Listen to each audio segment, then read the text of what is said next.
Kevin Carmichael is an author, speaker, and YouTuber who Gary Vee called the content DJ that inspired people. He went from making $300 per month and being introverted and shy to having 300 million people watching his YouTube videos. So today, let's learn the number one thing that you need to start doing. Mentor me, Evan! Okay, let's kick it off with rule number one. Do difficult things. You love difficult things. You do. Difficult things are amazing. Difficult things are the best. Difficult things are the only way that you grow. Think about it. What's the opposite of difficult? Easy, safe, inside your comfort zone, boring. The single greatest thing that you can ever do for your confidence is teach yourself that when things get difficult, you don't shrink down, you rise to the occasion.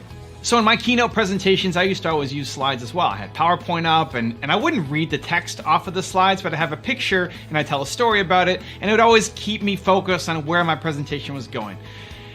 And then I got offered to do a speaking gig in Paris. I was the keynote speech at this big event for this software company, and I was gonna close the show for them. And I had this idea in my head that, what if I didn't do slides?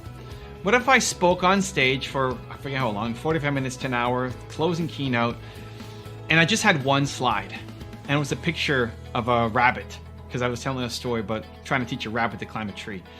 And it scared me. I thought, it's difficult. And because that's what I thought, then I had to do it.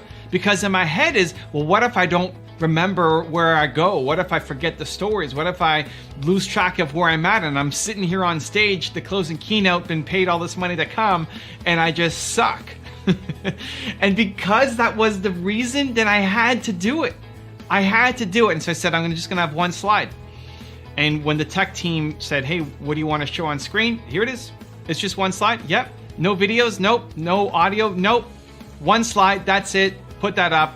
And I practice and I practice and I practice. And because my greatest fear in the world is disappointing people, I probably over practice and had my speech down, and I went and crushed it. But even if I didn't, it was the willingness to try. It's the willingness to do difficult things. That as soon as you feel yourself playing potentially small based off of something being difficult, that means it's go time. That means you have to do it. Because teaching yourself that you think of something that's big and scary and then you crouch down and you shy away and you don't do that, that's an ongoing lesson that you are teaching yourself that you suck. You're telling yourself, if I went and said, what about doing just one slide in France, right? For my Paris keynote. What if it's just one slide and I'm scared of it and I don't do it? I'm teaching myself that I suck. That's what you do. Anytime you approach something big and you don't do it, you're telling yourself you're not capable. You're telling yourself that you suck. And so everybody else might let you off the hook. You may not even tell anybody else about this crazy idea that you have, but you playing small is not acceptable. When something is difficult, you have to attack it head on. Now I've got a 3-step process that I think will help you take on difficult challenges. Step number 1 is watch your language. Anytime you hear yourself saying difficult, scary, or hard, that means it's go time. Why are you not doing the big things in your life? Well, it's difficult, it's scary, it's hard. That's not an acceptable answer. Nope, not anymore. Not for you. You love difficult. You do scary. You embrace hard. It's the best, all of it, right? So anytime you hear yourself talking your thoughts, in your head while you're not doing something, or you actually hear it coming out of your voice, you can even tell your friends, your family, your coworkers, the people around you, say, anytime that I say difficult, scary, or hard, I want you to catch me. I want you to grab my arm and say, you just said scary. And use that as a trigger. Go time. This is go time. Because most of the things you're afraid of are just disappointing people. It's failing in front of people. It's your thing not working out. Yes, don't go jumping from your balcony because it's scary, right? Like, be safe. But most of the things that you're afraid of are not actually life-threatening. Most of the things that you are afraid to take on are not actually life-threatening. And so it's go time.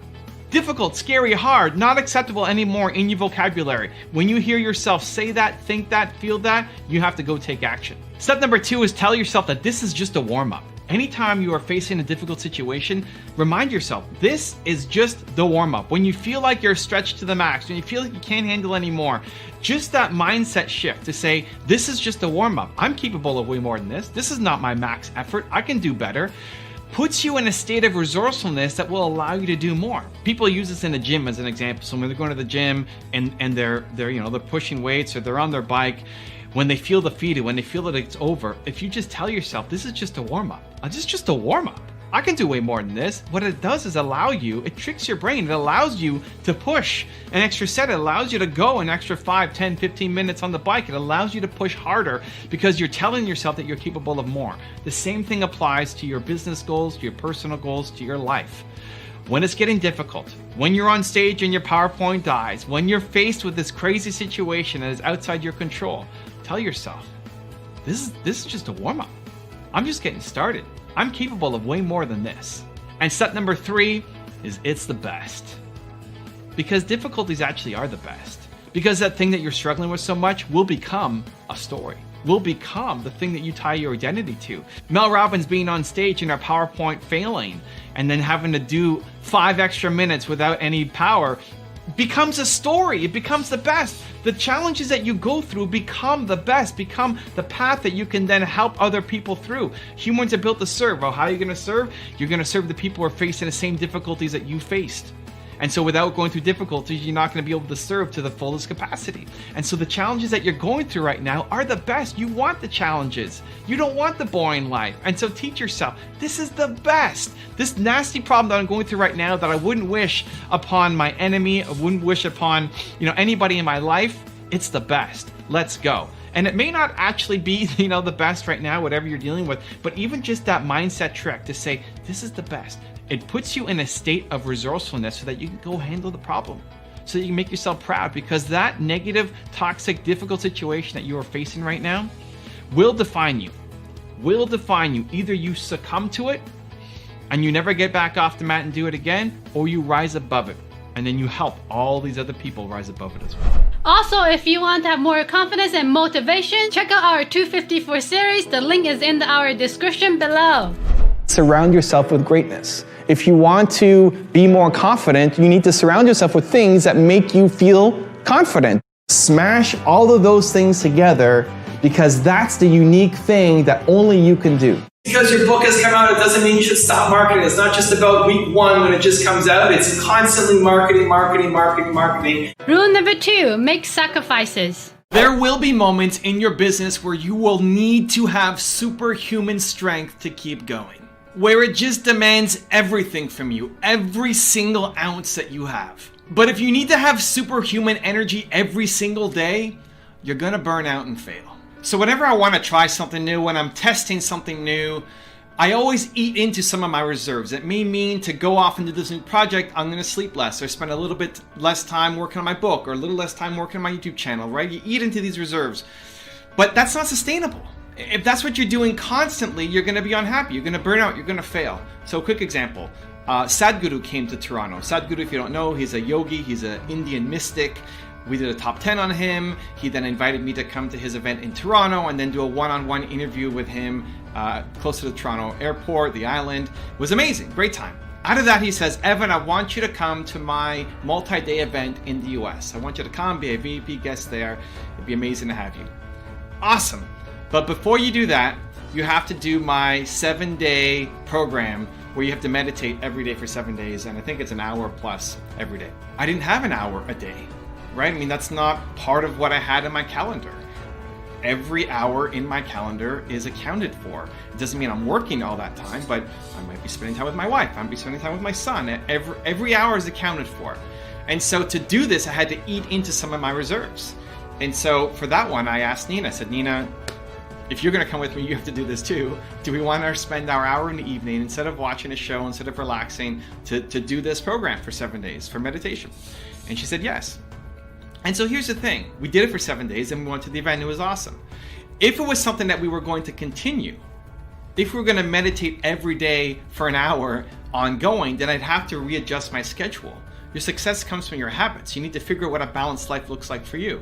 Now, ultimately, I don't meditate an hour every night. I do some healing meditation for my neck every morning, but that habit didn't stick, and that's okay. So when you're testing new habits, testing new ideas, testing something for your business, or some emergency comes up that you have to deal with, it's going to tap into your reserves. You can't be running your business at full capacity already. You can't be running your business on zero, on empty, because that means there's no extra gear. That means that when life punches you in the face, you can't handle it. That means if you want to try or taste or test something else, you can't do it because you have no reserves, you have no battery, there's no more gas in the tank. And so that's where a lot of entrepreneurs live. That's where it's really troublesome. That's where a lot of entrepreneurs will end up burning out, failing, and crushing their dreams because you're just running with no gas left in the tank.